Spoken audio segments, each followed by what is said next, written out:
राष्ट्रवादी एसपीचा आज 25वा वर्धापन दिन. अहमदनगरच्या न्यू आर्ट्स कॉलेजच्या मैदानावर भव्य कार्यक्रमाचं आयोजन. शरद पवारांसह सर्वच वरिष्ठ नेते उपस्थित राहणार. जेईई ॲडव्हान्स परीक्षेमध्ये देशभरातील 48,248 विद्यार्थी पात्र. दिल्लीचा वेद लाहोटी देशात प्रथम, तर मुंबईची द्विजा धर्मेश कुमार मुलींमध्ये पहिली. नीट यूजी प्रकरणी सुप्रीम कोर्टामध्ये याचिका दाखल. निकाल रद्द करून फेरपरीक्षा घेण्याची याचिकेत मागणी. देशात मोदी 3.0 पर्वाला सुरुवात. मोदींसह 64 जणांनी घेतली शपथ. राज्यातील 3 नव्या चेहऱ्यांसह 6 जणांना मंत्रिपद. राष्ट्रवादीला केंद्रीय मंत्रिमंडळामध्ये स्थान नाहीच. सुनील तटकरे आणि प्रफुल्ल पटेलांचा भ्रमनिरास. राष्ट्रवादी कॅबिनेट किंवा स्वतंत्र प्रभाराच्या राज्यमंत्रीपदासाठी आडून बसल्याचा फडणवीसांचा दावा. पुढच्या मंत्रिमंडळ विस्तारामध्ये राष्ट्रवादीला मंत्रिपद देण्याचं फडणवीसांचं आश्वासन. अजित पवारांच्या पक्षाला एका मंत्रिपदाची ऑफर. अमान्य. कॅबिनेट पदाची अजित पवारांची मागणी. उपमुख्यमंत्री फडणवीसांची माहिती. मनोहर नाईकांचे दोन्ही पुत्र विधानसभेत आमने सामने येणार. नाईकांचे सुपुत्र ययाती नाईक विधानसभा लढणार. राष्ट्रवादी एसपी पक्षाकडून निवडणूक लढणार. भाजपमध्ये आल्यामुळे अशोक चव्हाणांचं नुकसान झालं. अशोक चव्हाणांमुळे नांदेडमध्ये भाजपचा पराभव नाही. माजी मंत्री सूर्यकांत पाटलांचं मोठं वक्तव्य.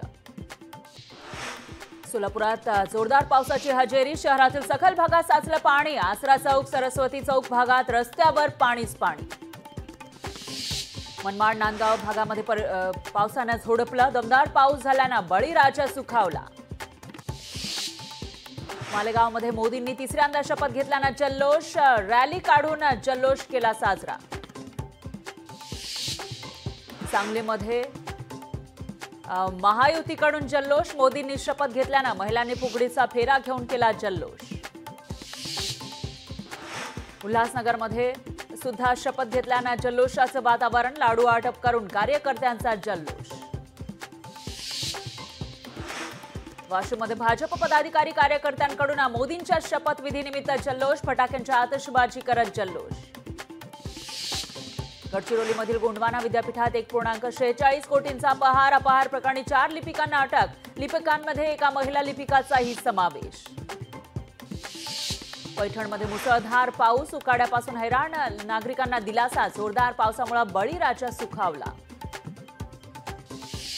अकोल्यामध्ये आरपीआय गटातर्फे जल्लोष. आठवलेंची केंद्रीय मंत्रिमंडळात वर्णी लागल्यानं आनंद. फटाक्यांची आतषबाजी करत जल्लोष साजरा. अयोध्येत महाराष्ट्र सदनाचा मार्ग मोकळा. शरयू नदीजवळ 2 एकर जागेला मंजुरी. मंत्री रवींद्र चव्हाण यांची माहिती. निवडणूक आयोगाकडून मतदान वेळेत 3 तासांची वाढ. शिक्षक पदवीधर मतदारसंघासाठीच्या मतदान वेळेत वाढ. पदवीधर आणि शिक्षक मतदारसंघासाठी 26 जून रोजी होणार मतदान. मुंबई विमानतळावर मोठी दुर्घटना टळली. एकाच वेळी विमानाची लँडिंग आणि टेक ऑफ. एकाच रनवेवर आली 2 विमानं. मनसेची 13 जूनला रंगशारदा वांद्रे इथं बैठक. मनसे नेते, सरचिटणीस, मुंबईतील प्रमुख पदाधिकाऱ्यांची बैठक. आगामी विधानसभा निवडणुकांसाठी होणार बैठक. शिवसेना युबीटी पक्षाचे आमदार, खासदार, जिल्हा प्रमुखांची आज सेना भवनला बैठक. आगामी विधानसभा निवडणुकीच्या दृष्टीनं बैठकीचं आयोजन. अकोल्यामध्ये भाजप कार्यालयाजवळ जल्लोष. नरेंद्र मोदी सलग तिसऱ्यांदा पंतप्रधान झाल्यानं जल्लोष साजरा.